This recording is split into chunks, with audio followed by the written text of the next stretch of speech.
Oh my gosh. Ooh, okay. Whoa. I am back with another round of new drugstore makeup releases to try out. I have new launches today from Revlon, Maybelline, and BH Cosmetics. It's going to be a super chill and laid back video, so let's just get straight into it. But first, if you're new here, hi, my name is Miranda. Welcome to my channel where we talk all things budget beauty. If that sounds interesting to you, then become the newest member of the Slashed squad by hitting subscribe and the bell icon.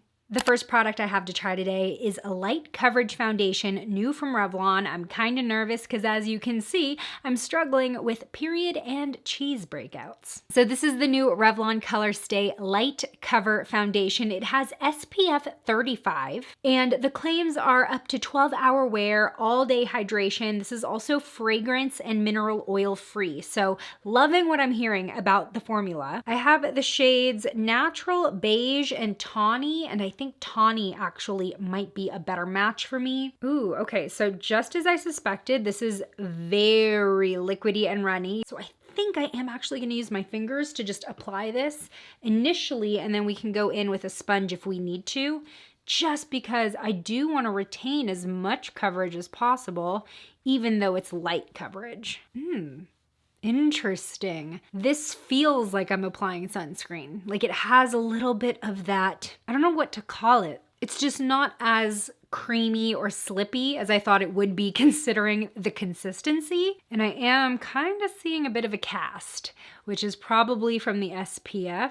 So that might be something to note, that because of the higher SPF content in this, you might want to choose a shade darker than you would typically choose for yourself. Okay, I'm gonna go in with a sponge. This is actually the new Ecotools Bioblender. This is a 100% biodegradable sponge. I absolutely love this idea because imagine how many sponges we go through that probably end up in landfills, just sitting there for years, and this is completely biodegradable. And what's also cool is that the packaging it comes in is 100% plantable, and I'm pretty sure there are seeds on the back in this little plant me sticker. Now, one thing that does make this sponge different than others that I've seen is that they recommend you replace this every 30 days versus the typical 3 months with a sponge if you're washing it and taking care of it. So not lasting as long as the traditional sponge, but a better impact on our environment, or less of an impact on our environment rather. It's pretty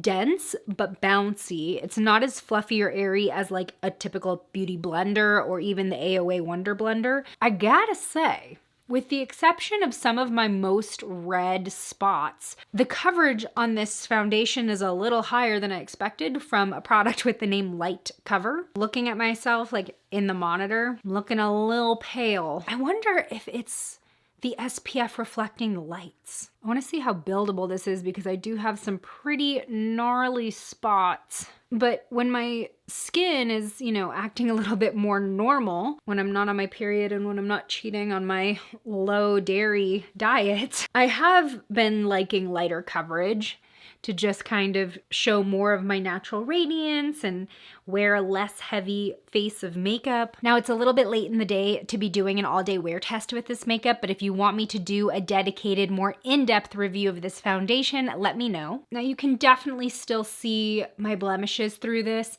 and I gotta say, it also doesn't look awesome over my blemishes, the ones that have a little bit of texture to them. They're a little bit risen. You can sort of see the pigment start bunching over any type of texture or dryness. And it's interesting because this says that it has a natural finish, but it looks kind of like it has more of a powdery finish. It does look very smooth on my skin though. My pores look pretty blurred. I'm not liking how it feels though. Right now there's sort of a tackiness to it, but it is like leaning sticky. While I let that set, I'm just going to quickly do my brows. Okay, it's been a couple minutes I spent doing my brows and my face is still feeling tacky.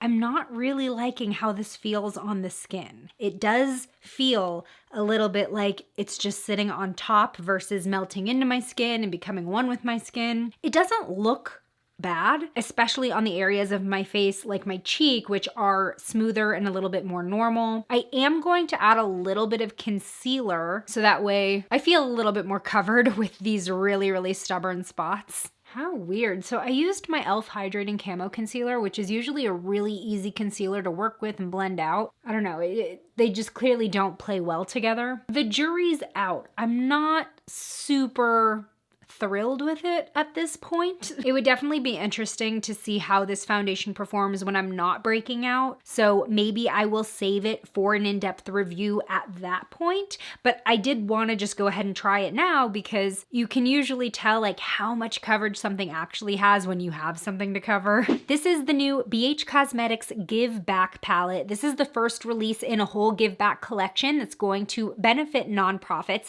It will be $19 on March 8th. So the Give Back collection is going to be a line of products where 100% of the net profits are donated. This palette in particular is going to be supporting the Step Up organization, which empowers young women in underserved communities with mentors and after-school programs that are college-focused and career-focused. So I love this initiative, but let's check out the palette, shall we? Now, looking at this for the first time, I did notice that we have some colors that are very similar to each other, that they may as well be repeats. Girl Power and Inspire. These two look so similar to me. I wish one of them was maybe a little bit of a hotter pink, but in general, I think we can do a lot with this palette. I think that it is bold, but wearable. I'm gonna start out with Step Up, which is this peach shade. Over the years, BH has come so far with their shadow formula. I don't know if this is gonna be in the normal retailers that you can find BH Cosmetics in, such as Ulta Beauty, or I think Kohl's also sells BH. It will be available online, and I do have a coupon code. I'm not sure if it's gonna work on this, but you might as well try. I should probably mention that more, huh?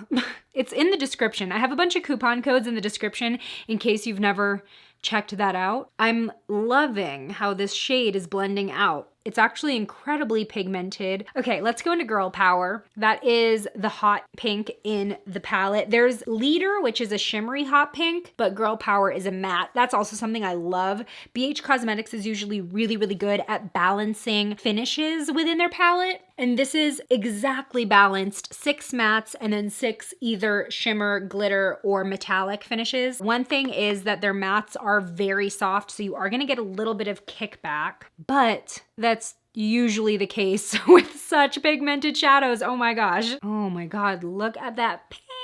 Okay, so interestingly enough, I was complaining about how I wish there was like a hotter pink, and this I feel like is translating more of a hot pink. It looks a little bit more purple in the palette, but it's translating like the color I wanted in this palette, so okay. This is gonna be so fun to wear in spring and summer as well. I just love these types of colors. Once the weather's warmer, you know, we're adding a little bit more color into our wardrobe. Gosh, I hardly need to build up this shade at all. If anything, I need to work to sheer it out a little bit because it goes on so pigmentedly. Pigmentedly? That's not a word. And these mattes are blending out and together so beautifully and easily. No muddiness at all. Thank goodness. Because I was like, we're starting down here with the foundation and now I'm like up here. I want to go into Confidence, which looks like this Prince purple. You know what I mean? Now this shade, I do feel like I'm kind of building up a little bit, but it's building up pretty quickly and very true to pan. This is getting pretty messy though. These mattes at least are very, very powdery. Not even powdery, just soft. So a little bit of pressure from your brush is going to create a lot of that kick up. You know, it's been a while since I've been this excited about an eyeshadow palette or even like a color story. Like honestly, when I first opened this, I was like, okay, cool, purples and pinks. But now that I'm actually putting them on and seeing how good they look on the skin, I'm like, oh, I'm digging it. I'm digging it. The thing about these colors is that even as I'm blending them out, they're maintaining their pigment. And that's something that is very important to me. If you watched my last video, that's like the whole reason I decluttered a whole palette was because as I blended out vibrant shades, they were becoming like dusty and sheer, and I don't got time for that. Like shadows should blend without disappearing. I think I need to go into Success Story, which looks like the only true metallic in this palette. This one here, sort of a rosy gold shade. Oh my gosh. Oh my gosh. Do you see this? Oh that was like a genuine reaction. I am just like blown away with how opaque and reflective that went on with a brush, not even wet. I am shook. I think we have a no dud palette here. It's such a smooth metallic finish too. I love it. Can you tell that I already approve of this palette? If this was a typical BH Cosmetics palette and it was priced at $19, I might be like, that's a little high for a 12-pan palette. But I've mentioned in other videos, as the quality of drugstore makeup goes up, I am noticing the prices go up too. And the fact that this is charitable, like that kind of makes the price tag just worth it in my opinion. Like that's why I'm not really ragging on the price. But also this formula, like, okay, take my money, fine. This is definitely better than high-end shadows that I've tried, or at least on par. I'm gonna use Inspiration, which is another purple in the palette. This is the one that I said looked pretty close to Girl Power, but we'll see how closely they actually apply. I'm just gonna use that to blend my lid shade with the outer corner. Okay, yeah, that one's definitely more purple than Girl Power. They're still kind of similar though, not gonna lie. It's still very pinky purple. Finally, let's go ahead and highlight. I'm gonna use Unstoppable, which is the champagne in the palette. Whoo! It's super intense. Like, I don't know why I didn't expect this because I know BH has really great shadows, but like, I don't know, every time I get a new palette from them, I swear their shadow quality goes up. I'm feeling empowered by these shades. Well, that's the eyeshadow. I think it's pretty clear that I don't like this palette. Just kidding. I love this palette. I love what it's about, what it stands for, but you're not only supporting a good cause, you're actually getting a great product. I finally got my hands on the Maybelline Sky High Mascara. So many of you have asked me to try this out, and I swear it took this long to find this in stores. It's super popular. It was released a few months ago, so I know you've already probably seen people review this, but not me, and I am a mascara snob. And I've actually tried not to watch reviews of this because I want to go into this just trying it for the first time with my opinions only. So I'm really surprised about the wand because not only is it a comb wand, but the bristles are actually really short. So I'm wondering how well this is going to keep my lashes separated, but this is supposed to bring the drama, which you know I love, especially when I'm wearing a bold look like this. Ooh, okay, whoa. Okay, I barely did like 2 full coats, or just pass-throughs rather, and I'm already seeing a ton of length. One thing that I don't really like off the bat, this brush is really bendy. Like, not only does it bend at the joint, I guess, like where the wand meets the brush, but the brush itself also bends. And I'm finding that kind of take away a little bit from the control I have, because as I'm trying to wiggle this through my lashes, sort of just bending. Wow.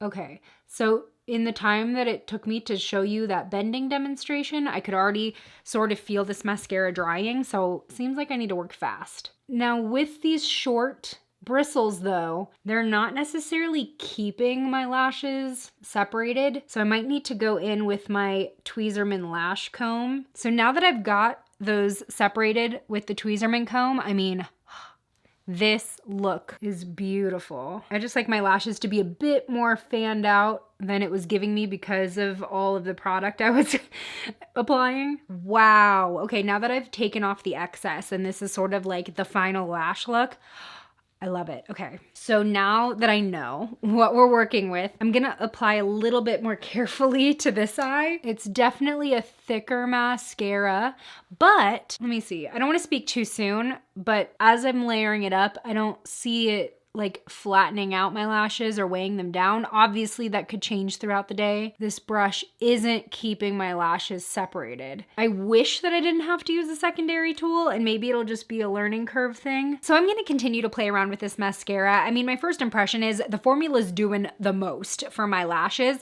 I just feel like I need to get over the learning curve a little bit in terms of how much I can apply without it getting clumpy or before it starts turning into that. But I can already already tell you that this delivers the drama that I look for in all of my mascaras. In a recent YouTube poll, I asked you all whether or not lipstick is still part of your regular routine. And it seemed sort of half and half. Some of you said, no, you're not wearing lipstick at all recently. And some of you said you're either wearing it as often as you did before the pandemic or you're wearing it around the house and on Zoom. So I did want to go ahead and share a new drugstore lipstick, again from Maybelline. This is their new Color Sensational Ultimatte Slim Lipstick. So I have 6 shades out of what I think are 10 in the entire collection. They are $8.99, available now at Ulta Beauty, and they're already being raved about. So the official features are that these are matte, lightweight, blurring lipsticks. They have a lip color formula with high impact pigments,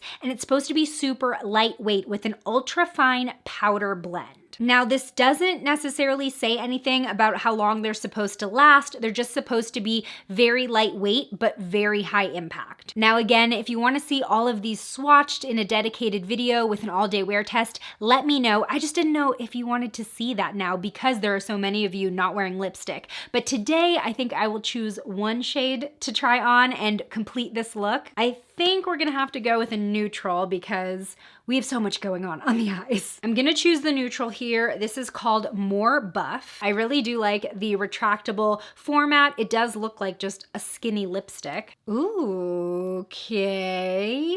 So it's going on really creamy, gliding on the lips easily, no tugging, but just straight off the bat, you get a very classic matte finish. I like the size of the bullet. It's kind of in between a traditional lipstick and a crayon lipstick. I feel like I have more control and precision with this size of lipstick tip. Okay, so I'm really impressed right now because this isn't catching on what I know are dry patches on my lips. I know I have some on my lower lip, kind of just smoothed over everything. Now, with it not having any type of transfer proof claims or long lasting claims, I am a little bit skeptical of how long it's going to look this good. It's been a couple minutes and this really does feel so light. It doesn't feel like I'm wearing a lot, if anything, on my lips. But meanwhile, we have complete full coverage color. I really, really like it. Extremely comfortable for a matte as well. I don't feel like as it's sitting on my lips, it's getting any more dry at all. Like in these lipsticks, just don't know if they're gonna be mask proof. Well, this was quite a journey because it started out pretty rocky, but I love where we ended up. 3 out of 4 ain't bad. But I wanna know, what do you think of this new drugstore makeup? And tell me in the comments if there's anything you want me to do a full day wear test with. Today's shout out goes to Kat. Thanks for being a member of the Slashed Squad. And join me over in this video next where I do a full face of makeup I'm thinking of getting rid of. Help me make the decisions. I'll see you over there. Bye.